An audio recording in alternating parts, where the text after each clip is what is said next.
The morning sun cast long shadows across the cobblestones of Brussels as palace staff hurried through the grand halls of the royal palace of Belgium. Today was no ordinary day. Queen Elizabeth II of the United Kingdom was arriving for an unprecedented official state visit that would mark a new chapter in diplomatic relations between Britain and Belgium. Princess Elizabeth, heir to the Belgian throne, stood nervously by the tall windows overlooking the palace gardens. At 21 years old, she had attended many formal events, but meeting the legendary British Queen felt different. This woman had ruled for over 70 years, had met every major world leader, and commanded respect across the globe.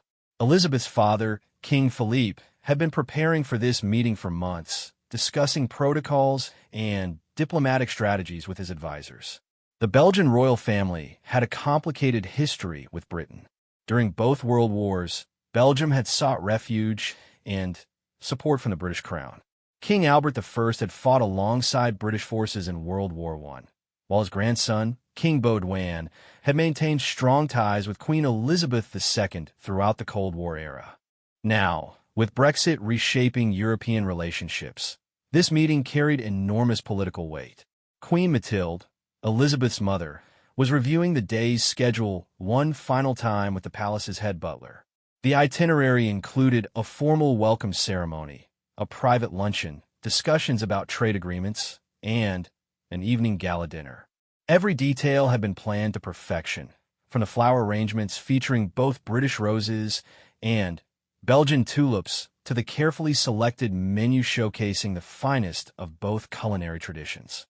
As the black Rolls-Royce convoy appeared at the palace gates, accompanied by Belgian police motorcycles, a hush fell over the gathered staff. Queen Elizabeth II, now in her 90s, stepped out of the vehicle with the dignity and grace that had defined her reign. Dressed in a powder blue coat and matching hat adorned with a small diamond brooch, she moved slowly but confidently toward the palace entrance. King Philippe and Queen Mathilde stood at the top of the grand staircase, flanked by their children. The moment felt historic. Two constitutional monarchies, both with deep traditions and modern challenges, coming together to strengthen their bonds. As Queen Elizabeth approached, the Belgian military band played God Save the Queen, followed by La Brabanken, the Belgian national anthem. The formal introductions began with careful attention to royal protocol. King Philippe bowed slightly while Queen Mathilde curtsied gracefully. Princess Elizabeth felt her heart racing as she was presented to the British monarch. Queen Elizabeth's eyes, still sharp and observant despite her age, studied each member of the Belgian royal family with genuine interest. "Your Majesty, it is an honor to welcome you to Belgium," King Philippe said in his perfectly practiced English. Queen Elizabeth smiled warmly, replying, "The pleasure is entirely mine, Your Majesty. I have long wished to strengthen the friendship between our nations." The palace's state drawing room had been transformed for the occasion. Priceless tapestries depicting Belgian history adorned the walls, while fresh flowers from the royal gardens filled crystal vases throughout the room. Photographers captured every moment as the two royal families posed for official portraits that would later grace newspapers across Europe. Behind the scenes, diplomatic staff from both countries watched nervously. Brexit had created tensions between Britain and the European Union, and Belgium, as home to EU headquarters, played a crucial role in these negotiations. This royal meeting was seen as an opportunity to rebuild personal relationships that could influence future political discussions. Queen Elizabeth, despite her age, showed remarkable stamina as she toured the palace's most significant rooms. She paused at portraits of previous Belgian monarchs, asking thoughtful questions about their reigns and contributions to the nation. Her genuine interest impressed King Philippe, who had worried that the visit might feel merely ceremonial. Princess Elizabeth found herself walking beside the British Queen as they moved through the palace corridors. Queen Elizabeth, known for putting young people at ease, asked about Elizabeth's studies and her preparation for eventually becoming Queen of Belgium. "The weight of responsibility can feel overwhelming," Queen Elizabeth said quietly, "but Remember that service to your people is the greatest privilege any of us can have. The morning's activities concluded with the signing of a ceremonial friendship accord in the palace library. Surrounded by thousands of books representing centuries of knowledge and culture, both monarchs affixed their signatures to a document pledging continued cooperation between their nations. The symbolism was powerful. Two countries with shared values and democratic traditions promising to work together despite political challenges. As they moved toward the dining room for lunch, Queen Mathilde engaged Queen Elizabeth in conversation about their shared experiences as royal consorts who had become queens. Both women had navigated the complexities of modern monarchy, balancing tradition with the demands of contemporary society. Their discussion revealed the personal challenges behind the public facades. The palace chef had prepared a lunch menu that celebrated both British and Belgian cuisine. The first course featured Scottish salmon with Belgian endive salad, followed by beef Wellington accompanied by Brussels sprouts prepared in the traditional Flemish style. For dessert, they served British trifle alongside authentic Belgian chocolate mousse, creating a culinary dialogue between the two nations. Throughout the meal, conversation flowed naturally between the royal families. They discussed climate change initiatives, youth education programs, and the role of monarchy in modern democracy. Queen Elizabeth shared stories from her 7 decades on the throne, while King Philippe described Belgium's efforts to maintain unity between its French and Dutch-speaking communities. The afternoon brought more formal discussions as government ministers from both countries joined the royal families for talks about trade relationships, security cooperation, and cultural exchanges. Queen Elizabeth, though not directly involved in policymaking, served as an important symbolic presence that elevated the significance of these negotiations. The afternoon session moved to the palace's impressive blue salon, where deep navy walls adorned with gold trim created an atmosphere of dignified intimacy. Queen Elizabeth settled into an antique chair that had once belonged to King Leopold II, while King Philippe took his place across from her at a mahogany table polished to perfection. The weight of history seemed to permeate the room as two monarchs, representing nations with intertwined destinies, prepared for deeper discussions. Princess Elizabeth sat quietly to one side, observing every interaction with the keen attention of someone who would someday occupy a similar position. She watched how Queen Elizabeth asked probing questions about Belgium's federal system, genuinely seeking to understand how a country with 3 official languages and complex regional governments maintains stability and unity. I have always admired Belgium's ability to balance diverse communities, Queen Elizabeth remarked, her voice carrying the wisdom of decades spent observing international politics. In our Commonwealth, we face similar challenges with different cultures and languages, though perhaps not quite as concentrated as here in Belgium. King Philippe nodded thoughtfully, explaining how the delicate balance between Flanders, Wallonia, and Brussels required constant negotiation and compromise. He described the constitutional reforms that had transformed Belgium from a unitary state into a federal one, allowing different regions to maintain their distinct identities while remaining united under the crown. The conversation naturally shifted to the challenges facing modern monarchies.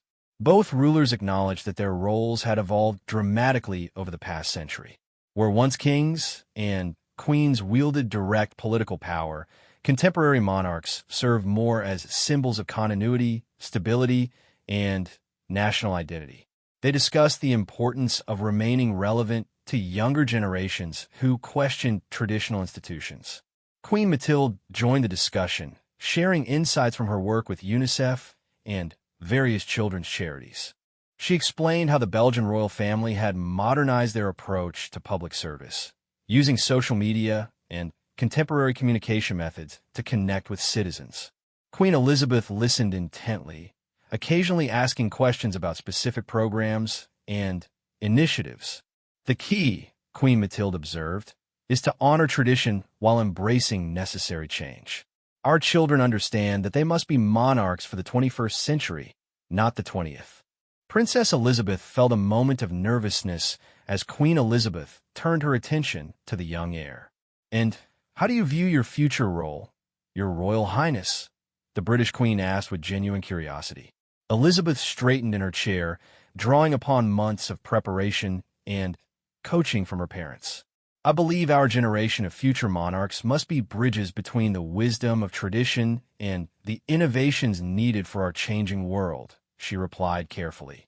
"We must serve our people while also representing their values and aspirations on the international stage." Queen Elizabeth smiled approvingly at the thoughtful response. She recognized in Elizabeth the same mixture of duty and uncertainty she had felt as a young princess. Suddenly, thrust into preparations for a lifetime of service she had never originally expected to fulfill. The palace staff served afternoon tea with characteristic precision. Belgian lace doilies covered silver platters filled with delicate pastries, cucumber sandwiches, and scones with jam and cream. Queen Elizabeth, a lifelong tea enthusiast, complimented the Earl Grey blend, which had been specially selected from a British supplier to ensure familiar comfort. As they enjoyed their refreshments, the conversation became more personal. Queen Elizabeth shared stories from her early years as queen, describing the isolation and pressure she had sometimes felt. She spoke about learning to balance her roles as monarch, wife, and mother, acknowledging that the demands of the crown had sometimes required difficult personal sacrifices. "The loneliness of leadership is something people rarely understand," Queen Elizabeth confided. "You are surrounded by advisors, staff, and officials, yet the ultimate responsibility rests solely with you. It is a burden that shapes every decision, every public appearance, every private moment." King Philippe nodded in understanding, sharing his own experiences of ascending to the throne after his father's abdication. He described the challenge of stepping into a role he had prepared for his entire life, yet which still felt overwhelming when it became reality. The pressure to unite a divided nation while maintaining the monarchy's relevance had required careful navigation of political and social complexities. The afternoon's most significant moment came when Queen Elizabeth presented King Philippe with a specially commissioned photograph album documenting the historical relationship between the British and Belgian royal families. The leather-bound volume contained rare images spanning over a century, including photographs of Belgian royals visiting London during both World Wars, diplomatic meetings, and state occasions that had strengthened the bond between the two nations.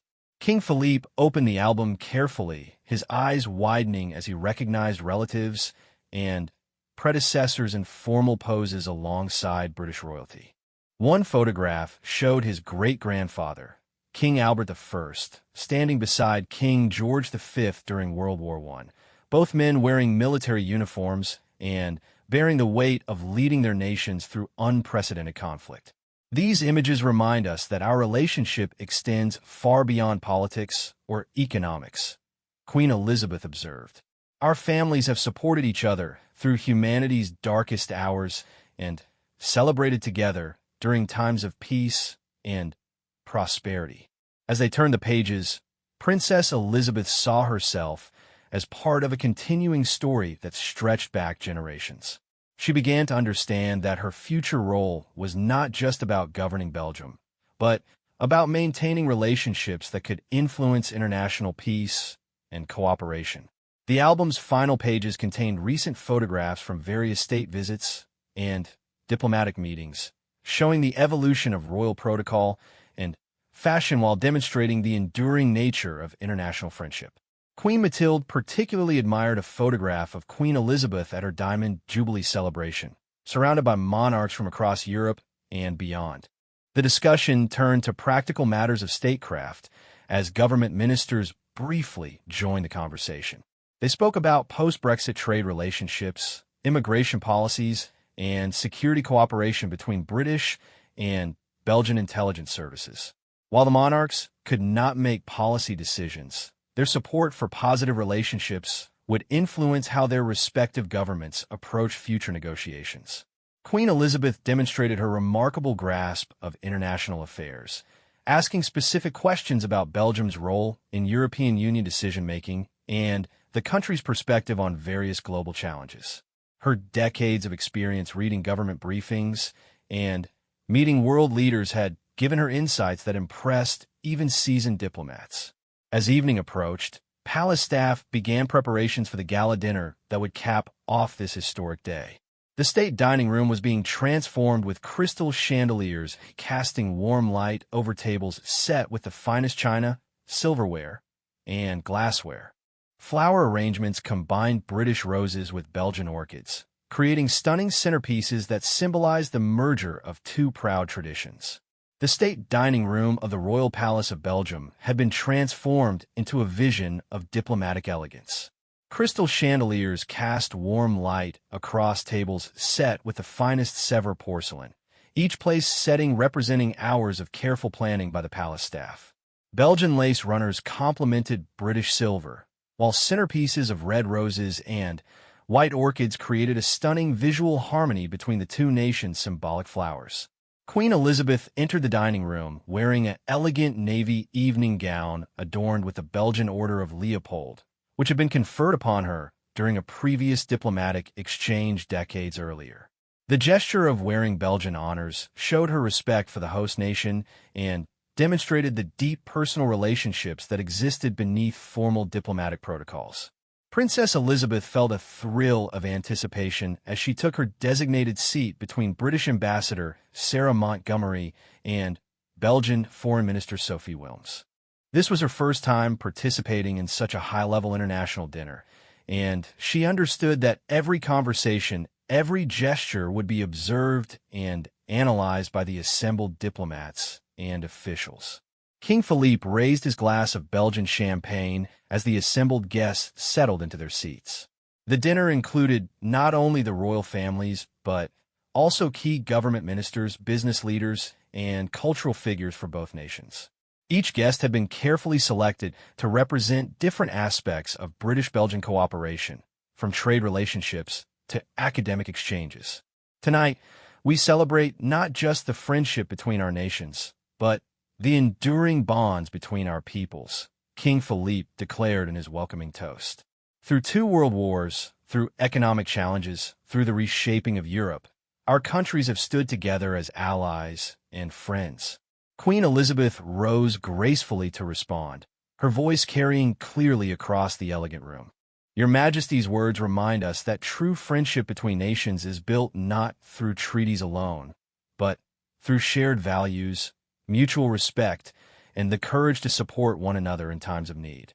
Tonight, we reaffirm those bonds for future generations. The first course arrived with theatrical precision as uniformed servers presented plates of North Sea crab with Belgian endive and British watercress. The head chef had spent weeks perfecting a menu that would showcase the finest ingredients from both countries while respecting dietary restrictions and royal preferences that had been communicated through diplomatic channels. Conversation flowed naturally around the table as guests discussed topics ranging from renewable energy initiatives to cultural exchange programs. Queen Elizabeth engaged the Belgian Minister of Education in a detailed discussion about youth development programs, drawing parallels between British and Belgian approaches to preparing young people for citizenship in an increasingly complex world. Princess Elizabeth found herself in conversation with Sir David Barnes, a British trade representative who explained the intricacies of post-Brexit commerce between the United Kingdom and European Union member states. She listened intently as he described how new agreements were being negotiated to maintain the flow of goods and services that had developed over decades of partnership. The challenge, Sir David explained, is maintaining the economic benefits of cooperation while respecting the political decisions that have reshaped our relationships. It requires creativity, patience, and goodwill from all parties involved. The main course featured Aberdeen Angus beef, accompanied by Brussels sprouts prepared with Belgian bacon, symbolizing the agricultural traditions of both nations. Queen Mathilde engaged Queen Elizabeth in a discussion about sustainable farming practices and the role of royal estates in promoting environmental conservation. At Sandringham and Balmoral, we have been experimenting with organic farming methods and renewable energy sources, Queen Elizabeth shared. I believe the royal estates should serve as examples of responsible land management for the 21st century. King Philippe nodded enthusiastically, describing similar initiatives on the royal properties around Brussels and the Ardennes forest. The Belgian royal family had invested in solar panels, geothermal heating systems, and wildlife conservation programs that served both environmental and educational purposes. As the evening progressed, the conversation turned to more personal topics. Queen Elizabeth shared anecdotes from her long reign, including humorous moments from state visits and the challenges of maintaining protocol while adapting to changing social expectations. Her stories revealed the human side of monarchy, the moments of uncertainty and decision-making that occurred behind the scenes of public ceremonies. Princess Elizabeth was particularly fascinated by Queen Elizabeth's account of her coronation in 1953, when television coverage brought the ancient ceremony into homes across the Commonwealth and beyond. "I was terrified," Queen Elizabeth admitted with a smile. "The weight of history, the expectations of millions of people, the knowledge that my life would never again be truly my own. It was overwhelming for a young woman of 27. The dessert course arrived as a masterpiece of culinary diplomacy. British trifle was paired with authentic Belgian chocolate truffles, accompanied by fresh berries from the palace gardens. The presentation was exquisite, with delicate sugar work and edible flowers creating an artistic display that impressed even the most experienced royal guests. During dessert, Queen Elizabeth surprised everyone by sharing her thoughts on the future of monarchy in an increasingly democratic world. "We must earn our relevance through service," she observed thoughtfully. "The crown is not inherited privilege, but inherited responsibility. Each generation must prove worthy of the trust placed in them by their people." Her words resonated particularly strongly with Princess Elizabeth, who saw in Queen Elizabeth's long reign a model of dedication and adaptability. The British Queen had navigated decolonization, social revolution, technological advancement, and political upheaval while maintaining the stability and dignity of the institution she represented. As coffee was served with Belgian chocolates and British shortbread, the conversation shifted to cultural topics. Queen Mathilde described Belgium's efforts to promote its artists, musicians, and writers on the international stage, while Queen Elizabeth shared her passion for the Commonwealth's diverse cultural heritage. The evening's entertainment began with a brief concert featuring musicians from both countries. A British string quartet played works by Edward Elgar, followed by Belgian pianist David Frey performing pieces by César Franck. The music filled the grand dining room with melodies that transcended political boundaries and spoke to shared human emotions. Princess Elizabeth watched Queen Elizabeth throughout the performance, noting how the elderly monarch's face reflected genuine appreciation for the music. Despite decades of attending countless cultural events, Queen Elizabeth maintained an authentic engagement with the arts that impressed the young Belgian princess. As the formal dinner concluded, guests moved to the palace's grand salon for coffee and informal conversation. This transition allowed for more relaxed interactions between the royal families and their guests, creating opportunities for personal connections that could influence future diplomatic relationships. Queen Elizabeth spent several minutes in conversation with young Belgian entrepreneurs who had been invited to represent the next generation of business leaders. She asked thoughtful questions about their innovations in technology and sustainability, demonstrating that her interest in her hosts extended beyond official protocols to genuine curiosity about their nation's future. The evening's final formal moment came with the exchange of gifts between the royal families. King Philippe presented Queen Elizabeth with a specially commissioned piece of Belgian lace featuring intricate patterns that told the story of British-Belgian friendship through symbolic imagery. The delicate artwork had taken master craftspeople months to complete and represented one of Belgium's most treasured artistic traditions. In return, Queen Elizabeth presented the Belgian royal family with a collection of rare books from the Royal Library at Windsor Castle, including first editions of works by British authors who had written about Belgium and continental Europe. Each volume had been carefully selected to represent different aspects of the intellectual and cultural connections between the two nations. The morning of the second day dawned crisp and clear over Brussels, with autumn sunlight streaming through the tall windows of the royal palace. Queen Elizabeth had slept well in the palace's most prestigious guest suite, a room that had hosted monarchs, presidents, and prime ministers from around the world. The Belgian royal family had ensured every detail of her accommodation reflected both comfort and diplomatic courtesy. Princess Elizabeth arrived early at the palace, eager to participate in the day's planned activities. Today's schedule included a visit to the European Parliament building, where Queen Elizabeth would address representatives from across the continent about the importance of international cooperation and democratic values. It would be her first major speech to European leaders since Brexit, making every word politically significant. King Philippe joined Queen Elizabeth for a private breakfast in the palace's intimate morning room, where they could speak freely away from the formal protocols that governed their public interactions. Over fresh croissants and Belgian coffee, they discussed the delicate balance required to maintain royal neutrality while supporting democratic institutions and international cooperation. The challenge for constitutional monarchs, Queen Elizabeth observed while stirring honey into her tea, is to embody national unity while the political system around us becomes increasingly polarized. We must be symbols of continuity without appearing to be obstacles to necessary change. Their conversation was interrupted by the arrival of Princess Elizabeth, who had been invited to join them for this informal discussion about the responsibilities of future monarchs. She listened intently as Queen Elizabeth described the evolution of her own role over 7 decades, from a young woman thrust into power to an experienced head of state who had worked with 15 British prime ministers. I have learned that our greatest strength lies not in wielding power, but in providing stability, Queen Elizabeth explained to the young princess. When governments change, when crises emerge, when society undergoes rapid transformation, the crown represents constancy. People need to believe that some institutions transcend temporary political divisions. The conversation turned to the specific challenges facing Belgium as a federal monarchy in the heart of Europe.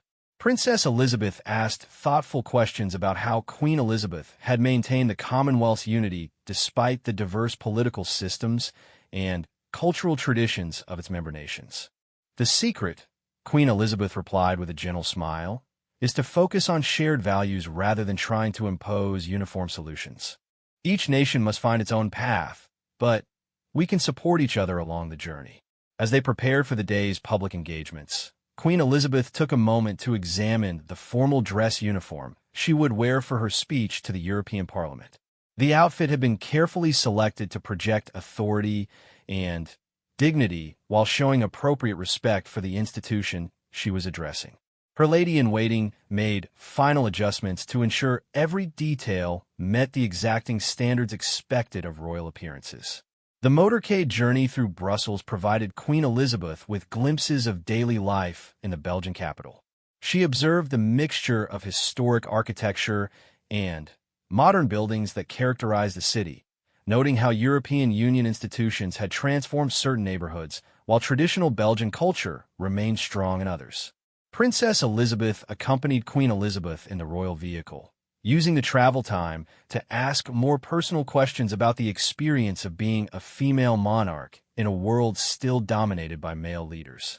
Queen Elizabeth's responses revealed both the challenges she had faced and the gradual changes she had witnessed in attitudes toward women in leadership positions. When I became queen, I was often the only woman in rooms full of men making important decisions, Queen Elizabeth recalled. I learned to command respect through competence, consistency, and careful preparation. I studied every briefing, understood every issue, and never allowed anyone to dismiss me because of my gender or age. The European Parliament building appeared ahead, its modern glass and steel architecture representing the ambitious project of European integration that had emerged from the devastation of 2 world wars. Security personnel had cordoned off the area, while journalists and photographers gathered to capture images of this historic visit. Inside the Parliament's hemicircular chamber, representatives from 27 European Union member states took their seats alongside special guests and diplomatic observers.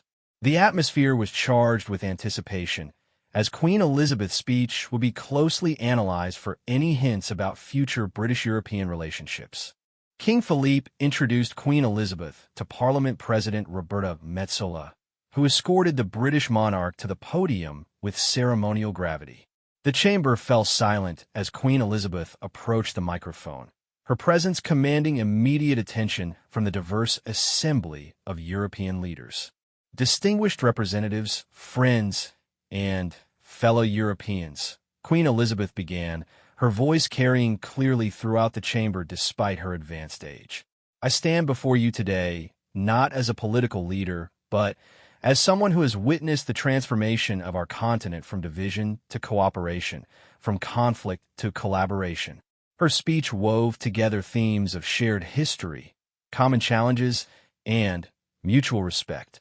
She spoke about the sacrifices made by previous generations to build the peaceful, democratic Europe that current leaders had inherited. Without directly addressing Brexit politics, she emphasized the enduring bond between Britain and continental Europe that transcended temporary political disagreements. Princess Elizabeth watched from the gallery as Queen Elizabeth delivered her remarks with the skill and confidence developed over decades of public speaking. The young Belgian royal took careful notes, observing how Queen Elizabeth used pauses, eye contact, and subtle gestures to connect with her diverse audience. The strength of Europe lies not in uniformity, but in unity, Queen Elizabeth declared. We are different nations with different languages, traditions, and perspectives. Yet we share fundamental values: democracy, human rights, rule of law, and respect for human dignity. These shared principles provide the foundation for cooperation, even when we disagree on specific policies. The speech's most powerful moment came when Queen Elizabeth spoke directly about the role of young people in shaping Europe's future. She acknowledged the climate challenges, technological disruptions, and social changes that would define the coming decades, expressing confidence that future leaders would find innovative solutions to unprecedented problems. After her speech, Queen Elizabeth participated in brief meetings with parliamentary leaders from various political groups and national delegations. These informal conversations allowed for more detailed discussions about specific issues while maintaining the diplomatic courtesy appropriate for a royal visit. The Belgian delegation, led by King Philippe and Princess Elizabeth, accompanied Queen Elizabeth through additional meetings with European Commission officials and representatives from various international organizations headquartered in Brussels. Each encounter provided opportunities to strengthen personal relationships that could facilitate future diplomatic cooperation. During lunch at the Parliament's executive dining room, Queen Elizabeth engaged in substantive discussions with several younger European politicians who represented the continent's emerging leadership. She asked probing questions about their priorities and perspectives, demonstrating genuine interest in understanding how the next generation viewed Europe's challenges and opportunities. Princess Elizabeth found herself in conversation with members of the European Parliament's Youth Committee, discussing education exchanges, climate initiatives, and digital technology policies. These interactions helped her understand how Belgian perspectives fit within broader European debates and priorities. The afternoon included a brief visit to NATO headquarters, where Queen Elizabeth met with Secretary General Jens Stoltenberg and senior military officials from alliance member nations. This meeting emphasized the security cooperation that continued between Britain and its European allies despite Brexit-related political changes. As they returned to the palace, Queen Elizabeth reflected on the day's experiences with King Philippe and Princess Elizabeth. She expressed admiration for the sophisticated diplomatic infrastructure that Brussels had developed and the way Belgium had positioned itself as a bridge between different European perspectives and interests. The final evening of Queen Elizabeth's historic visit to Belgium arrived with a sense of both accomplishment and melancholy. The past 2 days had exceeded all expectations, creating personal bonds between the royal families and strengthening diplomatic relationships that would influence international cooperation for years to come. As sunset painted the Brussels sky in shades of gold and crimson, Palace staff made final preparations for the farewell ceremony that would conclude this remarkable state visit. Princess Elizabeth stood in her private chambers, carefully selecting jewelry for the evening's farewell banquet. She had chosen a simple but elegant necklace that had belonged to her great-grandmother, Queen Astrid, understanding that tonight's events would become part of Belgian royal history. The past 2 days had transformed her understanding of monarchy from abstract duty to lived responsibility, and she felt the weight of future expectations settling upon her shoulders. In the palace's blue salon, Queen Elizabeth met privately with King Philippe for their final official conversation. They discussed the concrete outcomes of the visit, including new cultural exchange agreements, enhanced trade cooperation protocols, and commitments to continued diplomatic collaboration.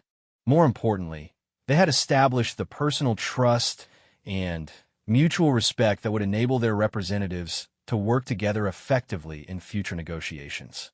Your Majesty, this visit has reminded me why personal diplomacy remains irreplaceable in our modern world, King Philippe said sincerely. In an age of instant communication and virtual meetings, there's still no substitute for sitting across from someone, looking them in the eye, and building genuine understanding. Queen Elizabeth nodded thoughtfully, reflecting on the hundreds of similar meetings she had conducted throughout her reign. Technology changes how we communicate, but human nature remains constant, she replied. Trust, respect, and friendship between nations still depend on the relationships between individuals who represent their people's highest aspirations. The farewell banquet took place in the palace's magnificent throne room, where portraits of previous Belgian monarchs gazed down upon the assembled guests. The guest list included everyone who had participated in the visit's various events, from government ministers to cultural figures, creating a comprehensive gathering of people who had contributed to the success of these diplomatic initiatives. Queen Mathilde had worked closely with palace staff to create an evening that would honor Queen Elizabeth while celebrating Belgian traditions. The menu featured dishes from different regions of Belgium, showcasing the country's culinary diversity while maintaining the elegant standards expected for royal entertaining. Belgian beer, wine, and spirits were carefully paired with each course, demonstrating the sophistication of local beverage traditions. As guests took their seats, Princess Elizabeth found herself reflecting on how much she had learned in just 2 days. She had observed Queen Elizabeth's masterful handling of complex diplomatic situations, her ability to connect with people from all backgrounds, and her skill at representing British interests while showing genuine respect for her hosts. These lessons would prove invaluable as Elizabeth prepared for her own future responsibilities. The evening's toast began with King Philippe expressing gratitude for Queen Elizabeth's visit and its positive impact on British-Belgian relations. He spoke movingly about the historical bonds between their nations and his optimism for continued cooperation despite the challenging international environment created by Brexit and other political developments. Your Majesty, you have shown us once again that true leadership transcends political boundaries, King Philippe declared. Your visit reminds us that friendship between nations is built through personal relationships, shared values, and mutual commitment to peace and prosperity for all our peoples. Queen Elizabeth rose to respond with her final formal remarks of the visit. Her words carried special weight as they would be analyzed by diplomats, journalists, and historians seeking to understand the long-term significance of these diplomatic exchanges. She spoke without notes, drawing upon her vast experience and natural eloquence to craft a message that was both personal and politically significant. Your Majesty's distinguished guests and dear friends, Queen Elizabeth began, her voice strong despite her advanced age. These past days in Belgium have reinforced my conviction that the bonds between our nations are stronger than any temporary political disagreements. We have built our friendship on foundations of shared sacrifice, common values, and mutual respect that will endure long after today's challenges have been resolved. Her speech emphasized themes of continuity, cooperation, and hope for the future. She spoke about the young people she had met during the visit, expressing confidence that future generations would find innovative solutions to the complex problems they would inherit. She also acknowledged the rapid changes reshaping the international system, while arguing that fundamental principles of democracy and human rights provided stable guideposts for navigation. The evening's entertainment featured performances by artists from both countries, including a British tenor who sang traditional English ballads and a Belgian violinist who performed classical pieces by native composers. The music created an atmosphere of cultural celebration that transcended political boundaries and reminded everyone present of the artistic heritage that enriched both nations. During the final course, Queen Elizabeth presented special honors to several Belgian officials who had contributed to the visit's success. She awarded ceremonial medals to the palace staff, diplomatic personnel, and security officials who had worked tirelessly to ensure every detail met the exacting standards required for royal protocol. These gestures demonstrated her appreciation for the thousands of people whose efforts had made the visit possible. Princess Elizabeth received a special gift from Queen Elizabeth, a leather-bound journal inscribed with personal advice about the challenges and rewards of royal service. The journal's pages contained handwritten notes about leadership, duty, and the importance of remaining connected to ordinary citizens despite the privileges and isolation that accompanied royal status. Leadership is not about commanding others, but about inspiring them to achieve their best, Queen Elizabeth had written. A monarch's greatest power lies not in authority, but in example. Every action, every word, every decision sends a message about the values we hope to see reflected in our society.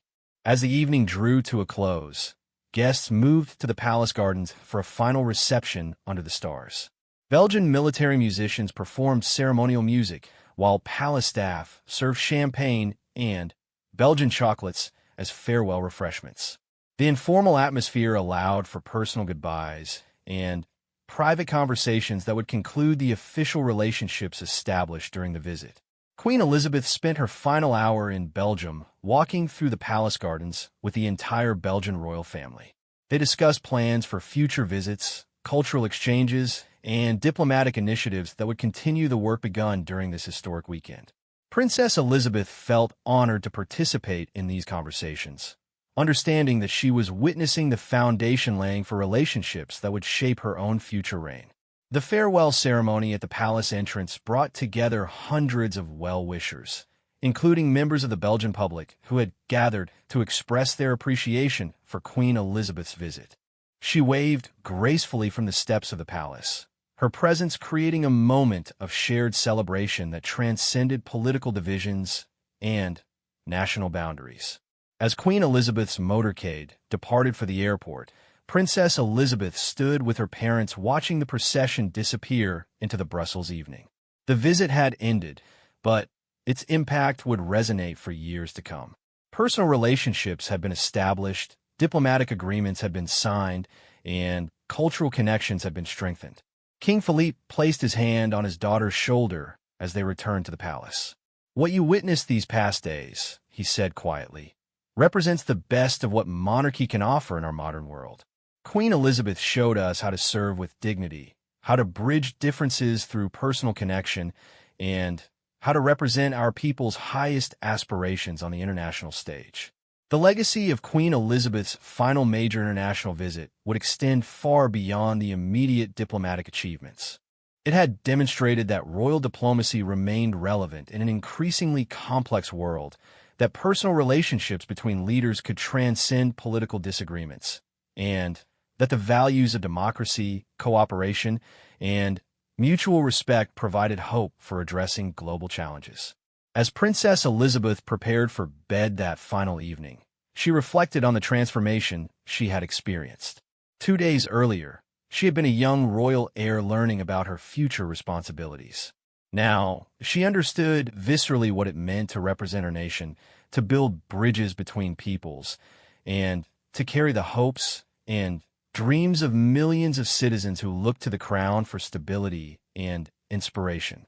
Queen Elizabeth's visit to Belgium had achieved its diplomatic objectives while creating something more precious, a renewed sense of possibility for international cooperation and a reminder that leadership, at its best, serves not personal ambition, but the common good of all humanity.